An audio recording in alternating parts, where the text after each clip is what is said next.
Eu estava ajoelhada na lama, tentando salvar minhas videiras de uma geada precoce, quando uma rolha de champanhe de $300 acertou meu ombro. Olhei para cima e vi minha irmã, Bella, na minha varanda, vestida de branco, rindo com os pais bilionários do noivo. Ela apontou para mim e disse: "Não se preocupe com a jardineira. Ela é só uma funcionária que mantemos por pena." Ela não sabia que a funcionária que acabou de insultar é dona de toda a propriedade. Ela também não sabia que eu deveria estar em Paris agora, mas voltei mais cedo. Ela achava que tinha feito o crime perfeito. Eu estava prestes a transformar a festa de noivado dos sonhos dela em uma cena de investigação criminal. Para entender por que eu estava ajoelhada na lama numa sexta à tarde, em vez de estar num café em Paris, preciso falar sobre a maior obsessão da minha vida, a Aldridge Estate em Divinery. Meu nome é Catherine Aldridge, tenho 34 anos, sou dona e administradora de um dos vinhedos boutique mais respeitados do Vale de Napa. Por trás das minhas costas, a equipe me chama de Rainha do Gelo. E mereço. Não sorrio muito, não faço conversinha fiada. Chego ao amanhecer e saio depois do anoitecer. Inspeciono cada videira pessoalmente, provo cada barril, aprovo cada rótulo. Algumas pessoas acham que sou fria. Eu acho que sou cuidadosa. Há diferença.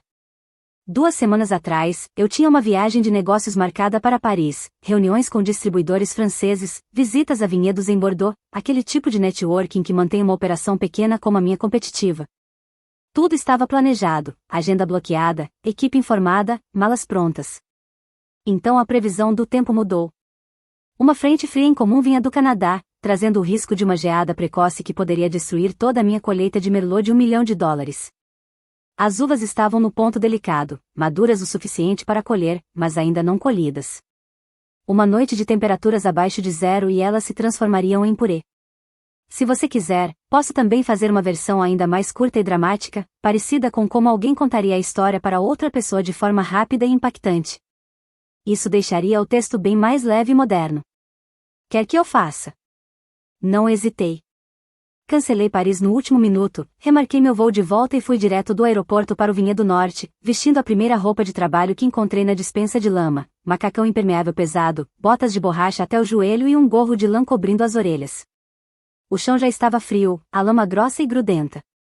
Dirigi a equipe enquanto eles montavam os ventiladores e ligavam os sprinklers para proteger as uvas da geada.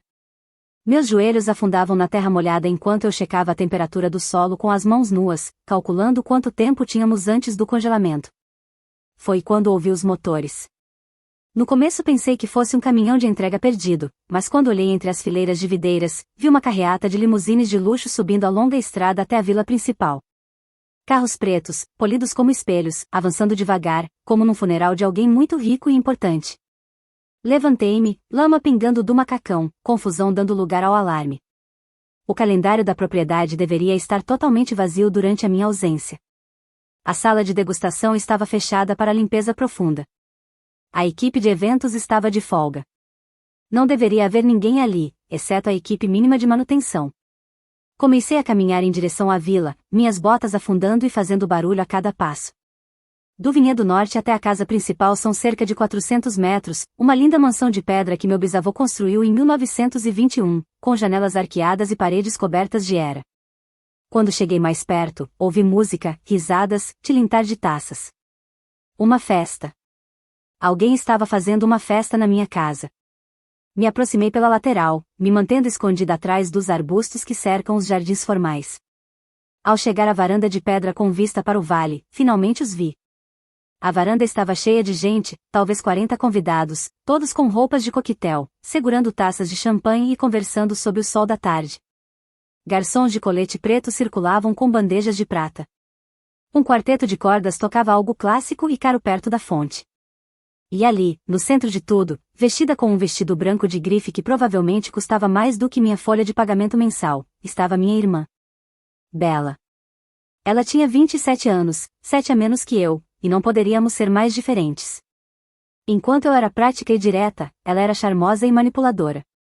Enquanto eu trabalhava 16 horas por dia para manter o vinhedo lucrativo, ela passava a última década pulando entre trabalhos de atriz que davam errado e namorados ricos. Nossos pais sempre a preferiram, a linda e vivaz filha que não podia fazer nada de errado. Eu não falava com Bella há 6 meses. Na última vez, ela me pediu um empréstimo para pagar o aluguel. Eu disse não. Ela me chamou de egoísta. Eu desliguei. Agora ela estava na minha varanda, rindo com um homem alto e bonito que eu não reconhecia e com um casal mais velho que irradiava riqueza como plutônio irradia calor. Levantei-me, pronta para ir até lá e exigir uma explicação. Foi quando a rolha de champanhe me acertou. Ela bateu no meu ombro esquerdo com força surpreendente. Um pequeno projétil lançado de uma garrafa cara que algum convidado acabará de abrir. A rolha quicou no meu macacão enlameado e caiu na grama. Todos na varanda se viraram para me olhar. Devia estar uma visão e tanto. Coberta de lama da cabeça aos pés, cabelo grudado no couro cabeludo, botas de borracha cheias de terra do vinhedo. Parecia uma criatura saindo de um pântano. Não se preocupe com a jardineira, disse Bella. Ela é só uma funcionária que mantemos por pena. A mulher, que eu descobriria se chamar Margaret Sterling, olhou para mim como quem olha para um cachorro perdido que entrou no seu jardim. Desprezo. Desdém. Bella continuou, a voz cheia de falsa simpatia. Essa é a gerente da família. Ela é um pouco gananciosa e difícil, então é melhor não interagir com ela. A raiva explodiu no meu peito, quente e imediata. Abri a boca para gritar, para avisar a todos que eu era dona de cada centímetro desta propriedade, que Bella estava invadindo, que toda essa festa era uma farsa. Mas algo me parou. Talvez fosse o olhar de Margaret Sterling, daquele desdém aristocrático, a certeza de que eu estava abaixo da atenção dela. Talvez fosse o jeito que Bella me observava, com um pequeno sorriso no canto da boca, desafiando-me a fazer cena. Ou talvez fosse perceber que, se a confrontasse agora, na frente de todo mundo, ela ia dar um jeito de inverter a situação. Choraria. Diria que tudo era um mal-entendido. E eu acabaria parecendo a vilã. Então fiz algo que Bella nunca esperaria. Fiquei em silêncio. Deixei que eles pensassem que eu era apenas a funcionária. Deixei que acreditassem na mentira. Virei de costas para a varanda e caminhei devagar pelo lado da vila, em direção à entrada de serviço perto da cozinha. Atrás de mim, ouvi a festa continuar, a música e as risadas aumentando de novo, como se nada tivesse acontecido. Mas tudo tinha acontecido. Bella tinha aproveitado minha viagem para tomar conta da minha propriedade. Trazido estranhos para minha casa, servido minha comida e meu vinho, fingido ser alguém que não era, e feito tudo isso enquanto eu deveria estar a milhares de quilômetros de distância, sem desconfiar de nada. Ela planejou. Calculou. Se comprometeu. E agora eu ia fazê-la pagar. Entrei pela porta de serviço, deixando rastros de lama pelo chão do corredor. Precisava chegar ao meu escritório. Precisava entender exatamente o que estava acontecendo, como Bella conseguiu fazer tudo isso, e depois precisava destruí-la. Segui pelo corredor de serviço, um espaço estreito iluminado por lâmpadas fluorescentes que zumbiam no teto. Essa era a parte da vila que os convidados nunca viam, o coração de trabalho da propriedade, com carpete industrial e paredes brancas. Já tinha caminhado por aquele corredor 1000 vezes, mas nunca assim. Nunca tinha andado por ali como uma intrusa na própria casa. Minhas botas deixavam marcas de lama no carpete. A água pingava do meu macacão no chão. Eu não ligava. Estava com raiva demais para me importar com qualquer coisa além de conseguir respostas. O escritório ficava no fim do corredor, depois do depósito e da sala de descanso dos funcionários. Abri a porta sem bater. Sarah levantou os olhos do computador, os olhos arregalados. Senhorita Aldridge? A voz dela saiu num fio. Achei que você estivesse em Paris. Sarah Miller tinha 24 anos, tinha acabado de sair da faculdade de hotelaria e trabalhava na Aldridge Estate fazia só 2 semanas. Era esforçada e competente, mas inexperiente. O tipo de pessoa que segue instruções sem fazer muitas perguntas. O tipo de pessoa que Bella conseguiria manipular facilmente. Fiquei parada na porta, deixando lama cair no piso de mármore polido, e encarei Sarah com um olhar que poderia congelar vinho dentro da garrafa. Porque tem uma festa na minha mansão, Sarah. Ela ficou branca. Eu achei que você tinha aprovado. Eu recebi um e-mail. Mostra. As mãos dela tremiam enquanto ela abria a caixa de entrada e virava o monitor para mim. Lá estava o e-mail, enviado 3 dias atrás, de um endereço quase idêntico ao meu. Catherine.aldridge@aldridgeestate.com. Quase, mas não igual. O meu de verdade era catherine.aldridge@aldridgevineri.com. Esse estava sem o W de Vineri. Uma diferença minúscula, fácil de passar despercebida por alguém que não conhece bem. O e-mail dizia: Sarah, eu aprovo emprestar a vila para a família da Bella neste fim de semana, de graça. Por favor, coordene com a equipe de catering e abra os espaços do evento conforme necessário. Não me incomode enquanto eu estiver em Paris. Não estarei verificando os e-mails regularmente. Catherine. Li 2 vezes, meu maxilar ficando mais duro a cada palavra. Isso não era só um mal-entendido de família. Não era Bella se confundindo ou passando dos limites. Era fraude premeditada. Criar um e-mail falso para usar propriedade de outra pessoa, isso é crime federal, do tipo que dá cadeia se a pessoa tiver azar o bastante para ser pega. Bella tinha calculado cada passo. Ela sabia que eu estaria fora do país. Sabia que Sarah era nova e não desconfiaria de um e-mail que parecia oficial. Criou uma conta falsa, mandou uma autorização fraudulenta e entrou na minha casa como se fosse dela. Não havia espaço para foi um engano. Não depois disso. Não é sua culpa, eu disse, surpresa ao ouvir minha própria voz sair calma, fria. Aquela voz de rainha do gelo que fazia os funcionários ficarem mais retos e prestarem atenção. Você fez o que achou que tinha que fazer. Sarah parecia prestes a chorar. Eu sinto muito, senhorita Aldridge, eu devia ter ligado para confirmar. O que passou, passou. Fui até a mesa, deixando lama no carpete caro, e peguei a prancheta com os pedidos de serviço. Me mostra tudo o que eles encomendaram. Sarah me entregou os papéis com as mãos trêmulas. Eu passei os olhos pela lista e senti minha pressão subir com cada linha. Kobe beef, filé mignon, $3.200. Trufas brancas, $1.800. Caldas de lagosta, $2.400. Bolo de 7 andares feito em São Francisco, $1.500. Champanhe vintage, várias caixas, $8.000.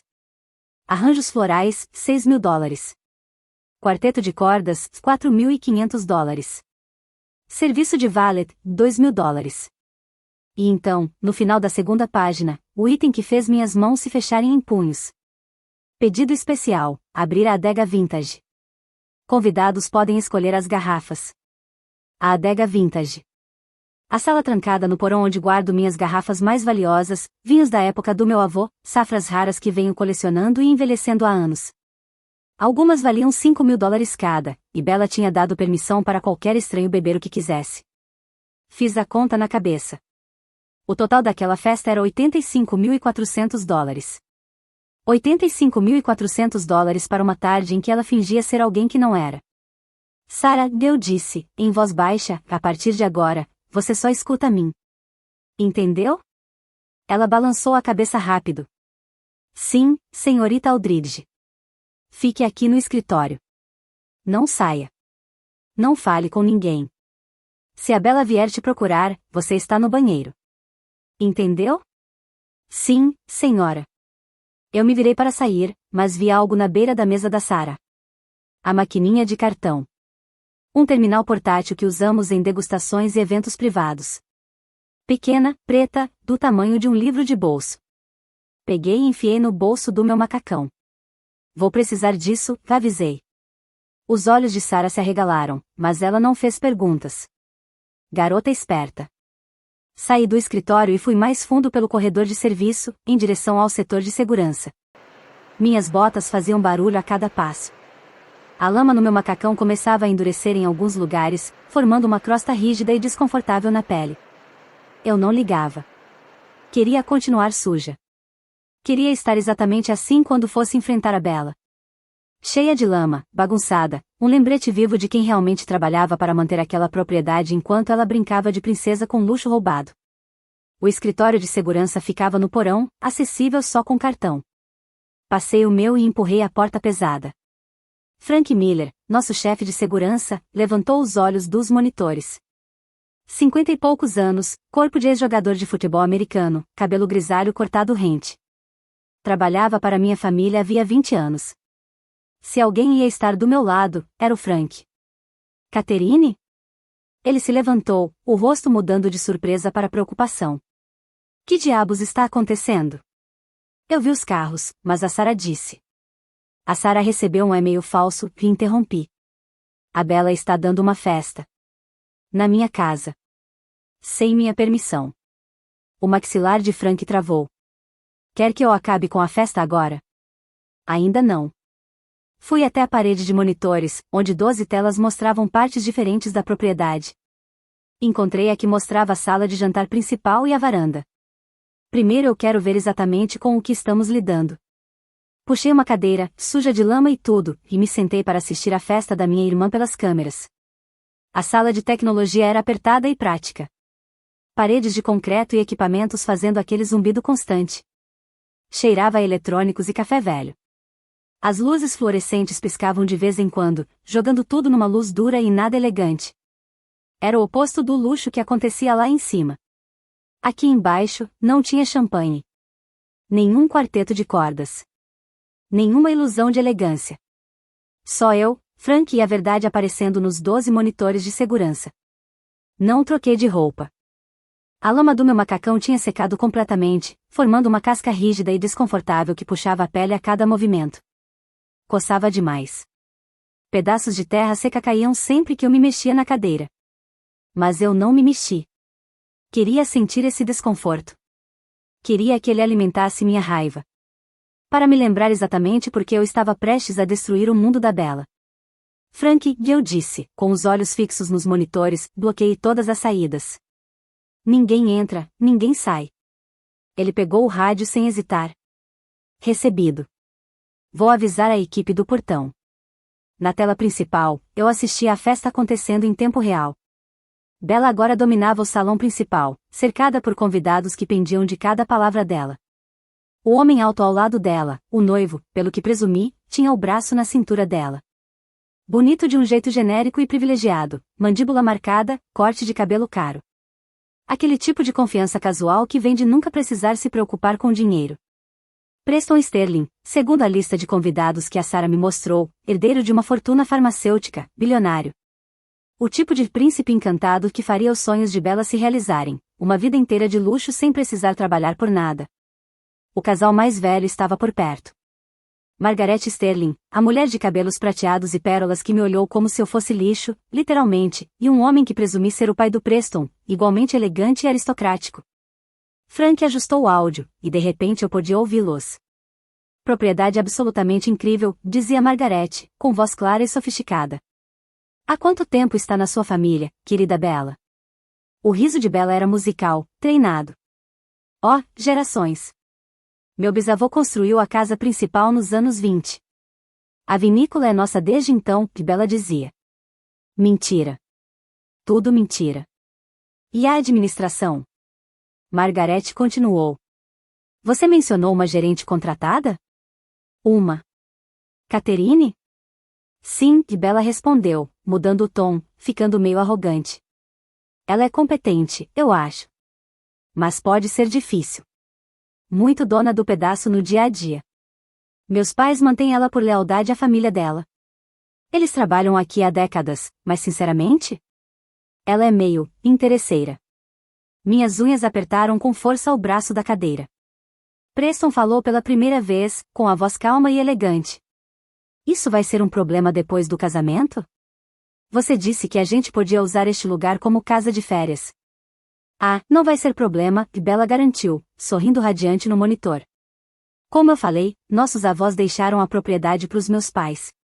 A Catherine é só uma funcionária. Depois do casamento, podemos fazer qualquer mudança na equipe. Podemos até transformar parte da vinícola em um campo de golfe, se quisermos. Um campo de golfe? Margaret bateu palmas. Que ideia maravilhosa. Senti o corpo do Frank ficar tenso ao meu lado. Chefe, ele disse baixinho, que ela acabou de cometer fraude na câmera. A gente tem prova suficiente. Quer que eu chame o xerife? Olhei para Bella na tela. Ela jogava a cabeça para trás, rindo de algo que Preston falou. Parecia tão feliz, tão segura. Ela realmente achava que tinha se safado. Ainda não, respondi. Frank franziu a testa. Por quê? Porque agora ela ainda pode dizer que foi tudo um mal-entendido. Uma confusão entre familiares. Apontei para o monitor, onde um garçom se aproximava de Bella com uma pergunta. Mas se ela abrir as garrafas de vinho, se ela beber a minha propriedade sem permissão, aí não é mais intenção. Aí é crime feito e acabado. Você quer deixar ela terminar a festa? Frank perguntou. Eu quero prova irrefutável. Enfiei a mão no bolso e senti o peso da maquininha de cartão. Quero que ela gaste cada centavo dessa conta. Quero que ela fique lá, na frente dos bilhões da família Sterling, fingindo uma vida que não é dela, até não ter mais como voltar atrás. Vi quando o entendimento apareceu no rosto do Frank. E aí você entra, ele disse. E aí eu entro, confirmei. Ele assentiu devagar. Certo. Vou deixar a equipe de prontidão. Mas, Catherine, ele hesitou. O que foi? Ela é sua irmã. Ela me chamou de empregada, respondi na hora. Disse para estranhos que eu sou gananciosa e difícil. Tentou roubar a minha vida. Olhei de novo para os monitores. Ela deixou de ser minha irmã no momento em que mandou aquele e-mail falso. Frank não discutiu. Só balançou a cabeça e pegou o telefone. Vou deixar a linha direta do xerife preparada. Quando você mandar, posso denunciar por furto qualificado. Furto qualificado. Na Califórnia, isso significava roubo de mais de $10.000. Crime grave. Anos de prisão, se fosse condenada. Só a adega já passava fácil desse valor. No monitor, vi um garçom chegando com uma garrafa de vidro escuro, rótulo antigo. Mesmo na imagem granulada, eu reconheci. Cabernet de 1998. Uma das garrafas do meu avô. Vale $5.000. Bella fez sim com a cabeça, animada. O garçom abriu, serviu 5 taças, para Bella, Preston e os pais dele. Eles ergueram as taças, brindaram, beberam. Senti algo frio e pesado se instalar no meu peito. Não era exatamente satisfação, nem vingança. Era certeza. Agora, a gente espera, falei. Ficamos naquela sala apertada por mais de 3 horas, uma vigília de raiva e paciência. Eu não saí da cadeira. Não tomei banho, não comi, nem fui ao banheiro. Só fiquei ali, coberta de lama seca, assistindo a festa se desenrolar em 12 telas diferentes. Frank trouxe água em algum momento, eu bebi sem nem sentir o gosto. Tudo em mim estava focado nos monitores, em registrar cada crime, cada abuso, cada momento da ilusão da Bella. Quando a luz da tarde começou a cair, por volta de 4:30, eles abriram a segunda garrafa da adega vintage. Mais $5.000 indo embora.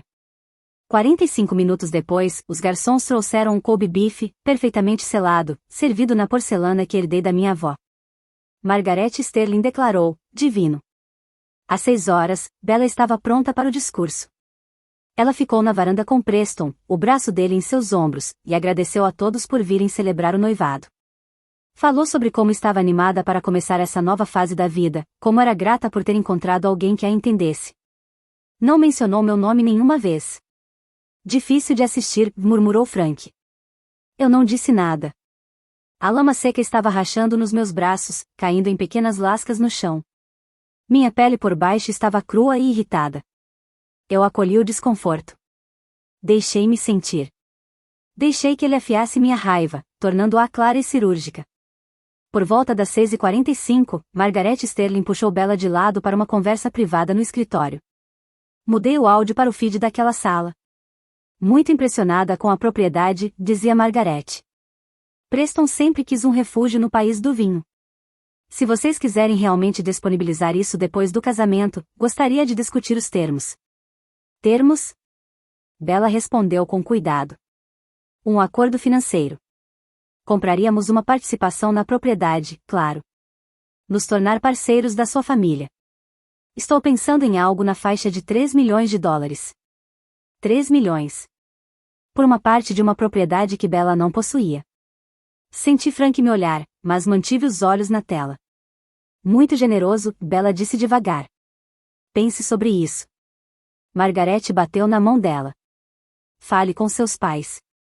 Podemos mandar nossos advogados prepararem o contrato na próxima semana. Bella sorriu. Com certeza vou discutir com eles. Bom. Margaret se levantou. Vamos voltar para a festa? Acredito que vão cortar o bolo. Saíram do escritório. Voltei para o feed do salão principal. Ela vai vender sua propriedade para eles, disse Frank. Esse é o plano dela. Usar o noivado para ganhar a confiança deles e depois fechar um falso negócio imobiliário. Eu sei. A gente devia acabar com isso agora, antes que vá mais longe, Frank disse. Ainda não. Ele bateu a mão na mesa. Catherine, isso não é mais só sobre a festa. Ela está montando um golpe que pode botá-la na prisão federal. Ótimo. Ela é sua irmã. Finalmente olhei para ele. Ela deixou de ser minha irmã quando decidiu que eu era descartável. Quando olhou para tudo que construí e achou que podia simplesmente pegar para ela. Me levantei, a lama seca caindo do meu macacão. Eu dei chances para ela, Frank. E emprestei dinheiro.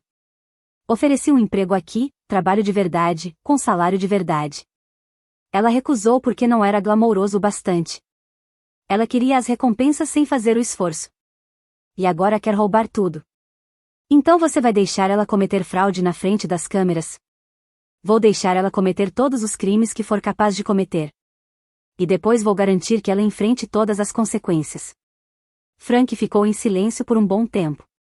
Depois, assentiu. Certo. Você que manda, chefe. No monitor, a festa estava no auge.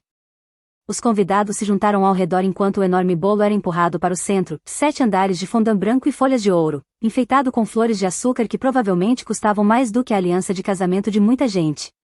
Bella e Preston estavam juntos, segurando a faca, sorrindo para um fotógrafo que eu nem tinha notado até agora. Eles cortaram a primeira fatia, se deram comida na boca, beijaram-se enquanto todos batiam palmas. O relógio marcou 7 da noite, 4 horas desde que a rolha de champanhe tinha acertado meu ombro. 4 horas assistindo minha irmã fingir ser dona da minha casa, das minhas coisas. Enfiei a mão no bolso e senti o terminal de cartão. O peso dele era reconfortante. Sólido. Real. É hora, eu disse. Frank se levantou. Quer que a equipe de segurança vá junto? Reúna todos, respondi. Mas deixe eu entrar primeiro. Quero que me vejam sozinha. Entendido. Caminhei até a porta, mas parei. Frank? Sim? Deixe a linha direta do xerife preparada. Se ela não cooperar, vou registrar a denúncia imediatamente. Pode deixar. Saí da sala de tecnologia e voltei pelo corredor de serviço, refazendo meus passos cheios de lama de antes. Mas desta vez, eu não estava me escondendo.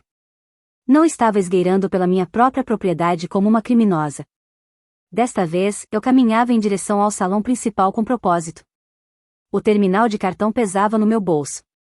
Na minha cabeça, revisei os números mais uma vez, $85.400. Furto qualificado. Fraude eletrônica. Invasão de propriedade. Falsidade ideológica. Bella tinha construído uma armadilha de taças de champanhe e mentiras, e agora estava bem no meio dela, sorrindo para as câmeras, sonhando com milhões. Eu estava prestes a acioná-la. Cheguei à porta de serviço que dava para o salão principal. Coloquei a mão na maçaneta, respirei fundo e empurrei a porta, entrando na luz. As portas do salão de jantar não se abriram devagar, foram abertas com força. Não esperei anúncio algum. Entrei andando direto. Minhas botas de borracha bateram pesadas no mármore polido, deixando pegadas de lama a cada passo. Meu macacão estava coberto de terra seca que se soltava enquanto eu me movia, criando um rastro de sujeira sobre o corredor branco impecável da Margaret Sterling. Meu cabelo, que deixei propositalmente bagunçado e emaranhado, caía em tufos grudados no rosto. Senti a lama seca estalando nas minhas bochechas quando cerrava o maxilar. O contraste era perfeito. Ao meu redor, um mar de seda e cetim, taças de champanhe e colares de pérolas, penteados de $1.000 e saltos de grife. O ar cheirava a perfume caro e canapés de buffet. Castiçais de cristal banhavam tudo com um brilho dourado e quente. E lá estava eu, o monstro do pântano no baile. Todos os olhos na sala se prenderam a mim. Conversas pararam no meio da frase. O garfo de alguém caiu com um estrondo no prato. No canto, um convidado soltou um suspiro audível, mão cobrindo a boca. Eu não olhei para nenhum deles. Meus olhos encontraram a mesa da Margaret Sterling no canto de trás, o lugar de poder, naturalmente, e eu caminhei direto para lá. Cada passo ecoava no silêncio repentino. Pum. Croc. Pum. Croc. Bella me viu primeiro. Ela se levantou tão rápido que a cadeira arrastou para trás. Você deveria estar em.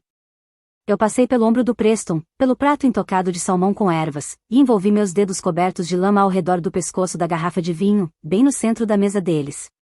O Vintage 1998, Cabernet Sauvignon. Levantei a garrafa à luz, examinando o rótulo com cuidado exagerado.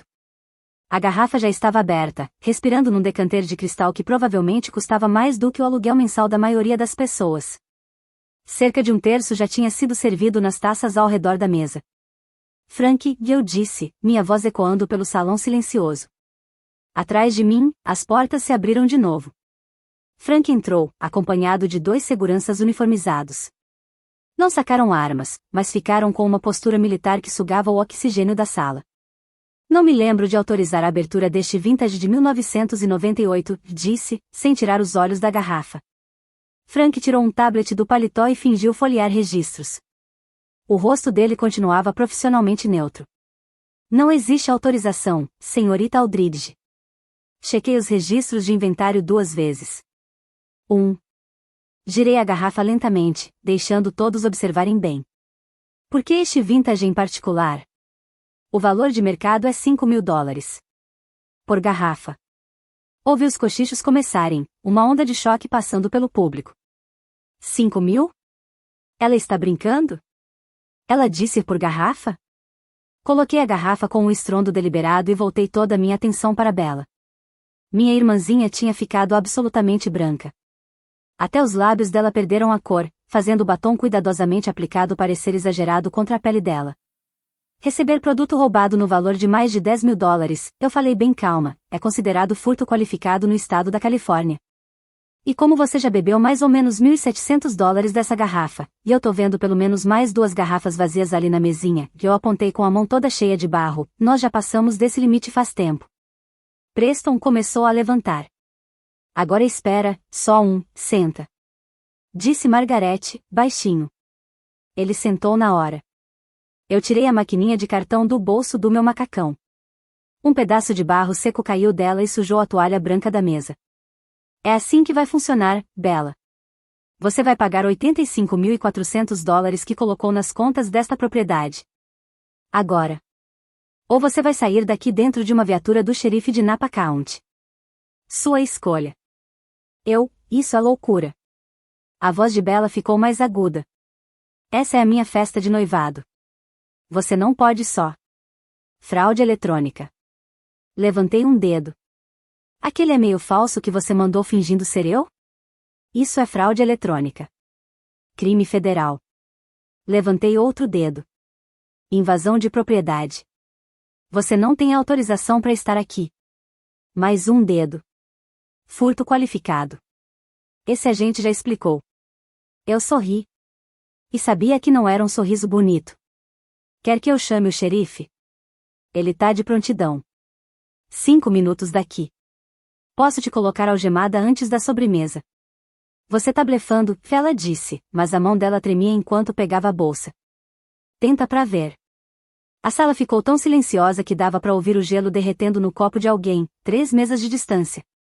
Bella tirou o cartão com os dedos tremendo. Era um cartão premium, daqueles sem limite. O tipo que ela provavelmente conseguiu encantando algum gerente de banco com a história do casamento milionário. Eu estendi a maquininha. Ela passou o cartão. Todo mundo esperou. A máquina apitou uma vez. 2. E então apareceu em letras vermelhas bem grandes. Transação negada. Ah, que delícia. E isso não é possível, Bella sussurrou. Ela puxou o cartão de volta e ficou olhando para ele como se o cartão tivesse traído ela pessoalmente. Tenta de novo. Eu nem me mexi. A máquina tá funcionando perfeitamente. Quer tentar outro cartão? Eu não tenho outro cartão. Mãe? Bella virou desesperada para nossa mãe, que estava 2 mesas atrás, com uma cara de quem queria desaparecer no chão. Mãe? Seu cartão? Eu preciso. Acontece que $85.000 é um pouquinho acima do seu limite de crédito, eu disse. Engraçado como isso acontece, né? A respiração da Bella ficou curta e rápida. Era começo de ataque de pânico. Mas eu ainda não tinha terminado. Então vamos lá, Bella. Você tem exatamente 2 opções. Opção 1. você paga o que deve, agora, em dinheiro ou com um cartão que funcione. Opção 2, eu dou queixa, você é presa por vários crimes, e essa festa inteira vira cena de investigação. O champanhe para de servir, o buffet é fechado, e todas essas pessoas, eu apontei ao redor da sala, vão assistir você sendo levada algemada, de vestido de noiva. Pessoalmente, acho a opção o melhor para todo mundo. Mas eu sou flexível. Ela não pode pagar, Preston finalmente conseguiu falar. Você não tá vendo? Ela não tem o dinheiro. A gente dá um jeito. Faz um plano de pagamento ou... Plano de pagamento. Repeti, deixando as palavras ecoarem. Para pagar por coisa roubada. Não é assim que funciona, Preston. Uma cadeira raspou no chão. Margaret Sterling se levantou. A sala inteira prendeu a respiração. Margaret era o tipo de mulher que chamava atenção sem fazer esforço, 70 anos de riqueza herdada e poder social saindo dela como calor de asfalto no verão. O cabelo prata preso num coque elegante. O vestido azul marinho provavelmente custava mais do que a minha caminhonete. Os brincos de diamante brilhavam toda vez que ela mexia a cabeça. Ela olhou para mim. Olhou de verdade. Eu estava coberta de lama. Meu cabelo estava uma bagunça. Eu estava usando botas de borracha na festa de noivado da neta dela. Por todas as regras sociais, eu devia ser alguém que ela nem notaria. No máximo, alguém que os funcionários tirariam discretamente da festa. Uma vergonha a ser resolvida em silêncio. Mas Margaret Sterling não parecia nem um pouco envergonhada. Ela olhou. Para avaliar. Os olhos dela percorreram minhas botas sujas de lama, meu macacão manchado, meu cabelo emaranhado, e voltaram para o meu rosto. E naquele momento, eu vi algo mudar na expressão dela. Foi sutil, um leve estreitar dos olhos, um pequeno arqueamento no canto da boca. Reconhecimento. Não de mim exatamente. Reconhecimento do que eu era. Uma predadora olhando para outra predadora. Uma mulher que entendia poder, olhando para outra que acabará de demonstrá-lo. Ela desprezava Bella. Eu via isso claramente agora. Desprezava a caçadora de dinheiro, a manipulação, a ganância transparente. Mas eu? A mulher que invadiu a festa de noivado do neto dela parecendo um monstro do pântano. Que encurralou a futura nora com precisão fria. Que escolheu a humilhação pública como arma. Ela respeitava. Margaret colocou a mão na bolsa e tirou um cartão. Não qualquer cartão. Um American Express Centurion preto, o cartão lendário só por convite, sem limite de gastos. Ela colocou sobre a mesa com um clique suave. Passe, disse ela. $85.400. O rosto de Bella se iluminou com um alívio desesperado. Oh, obrigada, eu sabia que você ia entender, ela começou a dizer. Calha a boca. As duas palavras saíram com uma precisão tão fria que a boca de Bella se fechou no meio da sílaba. Margaret não olhou para ela. Manteve os olhos em mim. Eu não estou pagando por ela. Eu estou pagando para comprar silêncio. Há diferença. Nos entendemos, senhorita Aldridge? Peguei o cartão e passei na maquininha. A aprovação veio em menos de 2 segundos. Transação aprovada. $85.400. Estendi o recibo. Margaret pegou, dobrou com precisão ao meio e guardou na bolsa. Então fiz algo que até me surpreendeu. Olhei para Frank e dei um leve, único aceno com a cabeça. A mão dele se afastou do rádio. A polícia, sentada na viatura há 5 minutos, pronta para agir, ficaria onde estava. Isso estava resolvido. Isso era um acordo civil. O dinheiro havia sido pago. A dívida estava quitada. Eu não precisava da minha irmã algemada ou de uma foto de prisão. Eu só precisava dela, quebrada. E pelo jeito que ela tremia, pelas lágrimas escorrendo pela maquiagem, pela devastação absoluta no rosto dela ao perceber o que tinha acabado de acontecer, que a futura sogra tinha comprado ela como se fosse propriedade, que todos naquela sala tinham acabado de vê-la bater no fundo do poço, que eu tinha conseguido. Margaret se virou para encarar Bella pela primeira vez.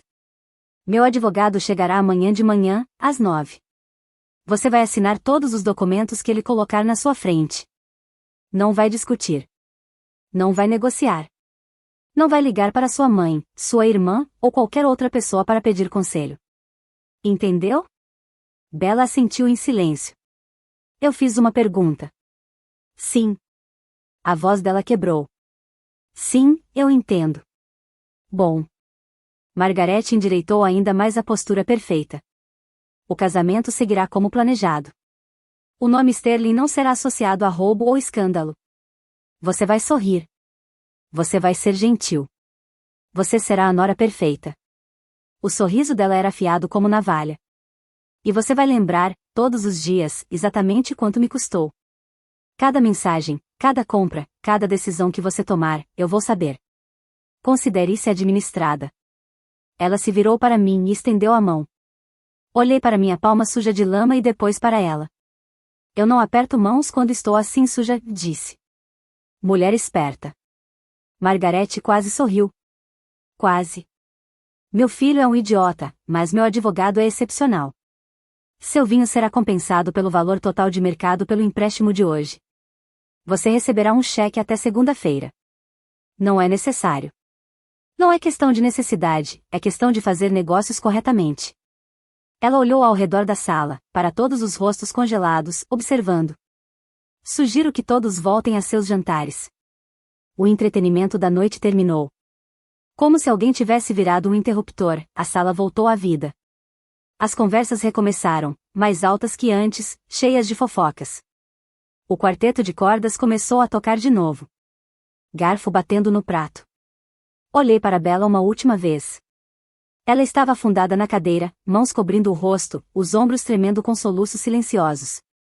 Preston sentava ao lado dela, inútil como sempre, dando tapinhas nas costas com a eficácia de uma toalha de papel molhada. Procurei meus pais com os olhos.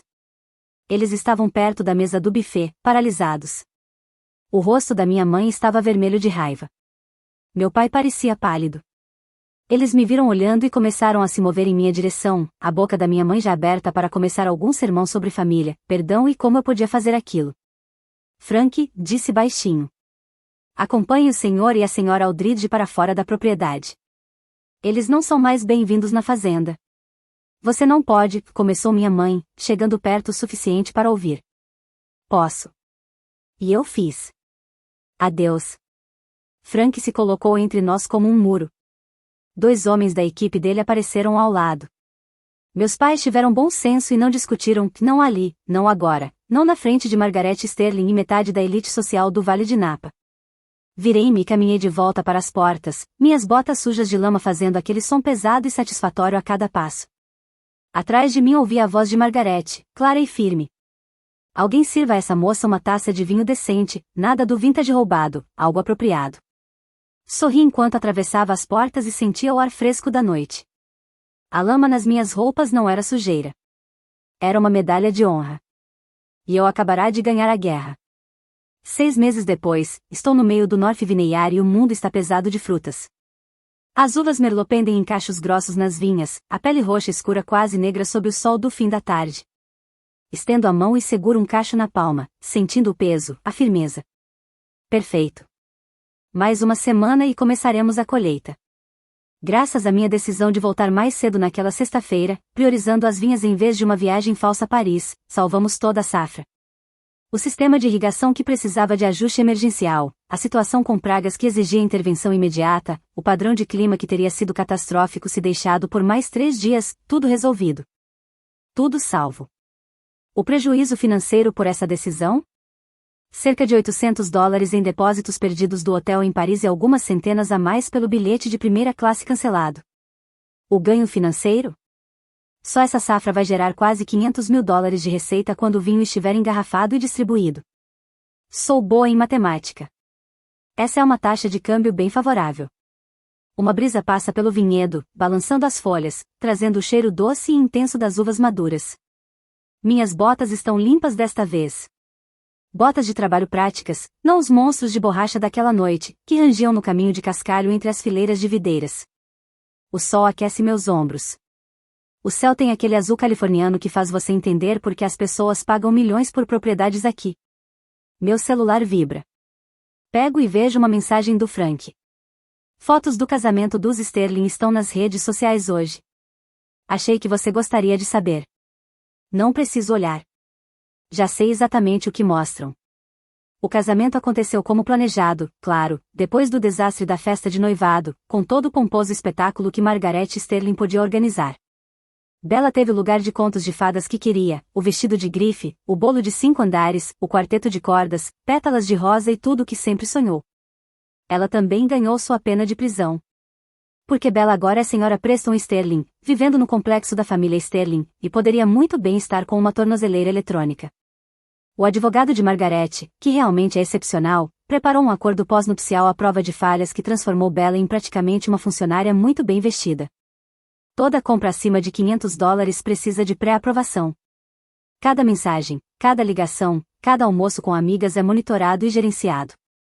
Ela tem um orçamento de roupas, uma conta pessoal com limites rígidos e absolutamente zero autonomia financeira. Ela conseguiu exatamente o que queria: riqueza. Status. O nome Sterling. Só precisou trocar a liberdade por isso. Minha mãe me chama de cruel por permitir isso. Ela me mandou 17 mensagens só no último mês, cada uma com a mesma pergunta. Como você deixa a Margaret tratar sua irmã assim? Como você fica parado vendo a Bella sofrer? Não tem compaixão? Não tem lealdade familiar? Eu apago todas sem responder. Porque é isso que minha mãe não entende, nunca entendeu. Eu não fiz nada com a Bella. A Bella fez suas escolhas. Ela escolheu roubar. Ela escolheu mentir. Escolheu cometer fraude eletrônica, invasão e roubo qualificado. Escolheu tentar manipular e enganar para conseguir riqueza. Tudo o que eu fiz foi recusar ser a vítima dela. Tudo o que eu fiz foi aplicar as consequências. E quando Margaret Sterling se ofereceu para lidar com essas consequências do jeito dela, comprando a obediência e o comportamento futuro da Bella com aquilo que ela mais valorizava, dinheiro e status, eu não me meti. Margaret e eu temos um entendimento agora. Não somos amigas. Não almoçamos juntas, não trocamos cartões de Natal. Mas nos respeitamos. Nos reconhecemos. Duas mulheres que sabem que poder não é dado, é conquistado, e que às vezes a forma mais cruel de bondade é deixar as pessoas enfrentarem as consequências naturais de suas ações. Ela me envia uma caixa de vinho todo mês, do melhor, com todos os papéis certinhos. Eu envio atualizações trimestrais sobre o desempenho do vinhedo e, às vezes, consulto sobre os investimentos dela em vinhos. É um bom acordo. Meus pais, por outro lado, estão proibidos permanentemente da propriedade Aldridge.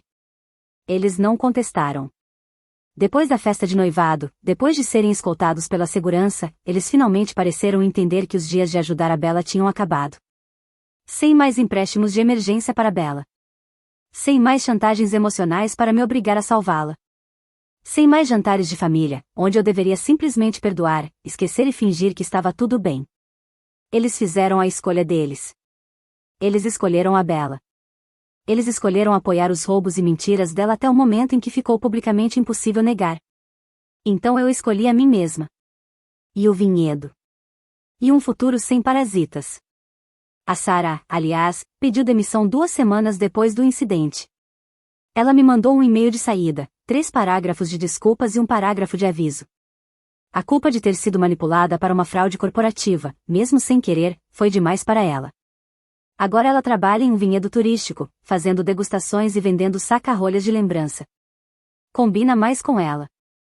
Eu caminho até o final da fileira de vinhas e olho para a vila principal. O sol começa a se pôr, pintando tudo em tons de ouro e âmbar. O prédio parece quase etéreo com essa luz. Toda elegante pedra e arcos curvos, gerações de história familiar envoltas em era e graça envelhecida. É meu. Totalmente.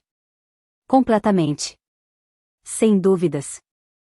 Sem mais empréstimos de emergência sendo desviados para sustentar delírios de outra pessoa.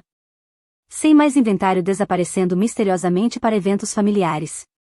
Sem mais ter que escolher entre ser uma boa irmã e ser uma boa empresária. Eu escolhi negócios. E acabou sendo a decisão certa. Meu celular vibra de novo. Desta vez é uma mensagem do gerente do vinhedo. Equipe de colheita confirmada para a próxima semana. Tudo certo, chefe. Sorrio e respondo rapidamente. Depois, volto para a vila, parando na sala de degustação pelo caminho. Escolho uma garrafa da coleção reserva, não há de 1998, algo mais novo, mas igualmente bom, e sirvo um copo para mim. O vinho tem a cor de rubis na luz do fim de tarde, complexo e rico, com notas de amora e carvalho. Levo o copo para a varanda, onde posso assistir o sol se pôr sobre minhas vinhas. A lama no meu corpo naquela noite não era humilhação. Não era a marca de alguém que tinha sido rebaixado. Era armadura. Era uma declaração. Era a prova de que eu priorizei o que realmente importa, as vinhas, a colheita, o trabalho de verdade, em vez de aparências e festas sociais. E quando eu entrei naquela sala de jantar parecendo um monstro do pântano, não era eu que devia estar envergonhada. Eram eles.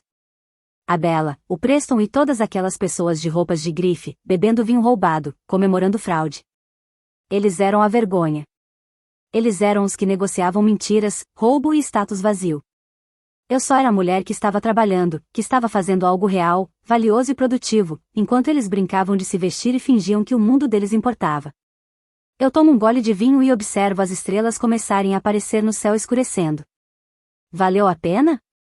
É a pergunta que minha mãe continua fazendo. Valeu a pena destruir sua relação com sua irmã? Valeu a pena acabar com a família? Valeu a pena ser tão fria, tão cruel, tão inflexível? Aqui está a minha resposta. Olhe para o meu vinhedo. Olhe para a minha colheita. Olhe para o meu negócio crescendo, prosperando e tendo sucesso. Olhe para mim aqui, sem dívidas, sem parasitas, livre. Sim, valeu a pena. Agora eu quero passar para vocês, porque realmente quero saber o que pensam. Minha irmã teve o casamento dos sonhos, o marido rico, o lugar dela na sociedade de Napa Valley. Ela teve tudo o que dizia querer. O fato de ter vindo com condições, mas parecendo correntes, não é minha culpa. Ela fez as escolhas dela. Minha mãe diz que eu sou cruel. Ela diz que eu devia ter resolvido isso de forma privada, trocado de roupa, confrontado a Bella discretamente, sem humilhá-la na frente de 100 convidados. Ela diz que deixar a Margaret lhe escravizar a Bella por dinheiro me torna tão ruim quanto as pessoas que eu digo desprezar. Mas aqui está minha pergunta para vocês. Opção A. Será que eu fui longe demais? Será que eu devia ter me arrumado, colocado uma roupa decente e resolvido tudo a portas fechadas? Será que isso teria sido a coisa certa a fazer? Opção B. Ou será que entrar toda suja de lama foi o movimento de poder perfeito? Entrar parecendo que eu tinha acabado de sair do pântano, mostrando para todo mundo exatamente onde eu estava e o que eu estava fazendo enquanto eles brincavam de jogos sociais, foi a única forma de passar a mensagem? Me digam nos comentários. Vocês teriam chamado a polícia e registrado queixa? Teriam pegado o dinheiro da Margaret e ido embora? Ou teriam feito algo completamente diferente? Eu leio todas as respostas. E, acreditem, depois de 6 meses sendo culpada pela minha mãe, eu preciso de uma perspectiva externa. Porque do lugar onde eu estou agora, no meu vinhedo, com meu vinho, vendo minha colheita amadurecer sob o pôr do sol da Califórnia, eu acho que tomei a decisão certa. Mas talvez isso seja só minha opinião. E vocês, o que acham?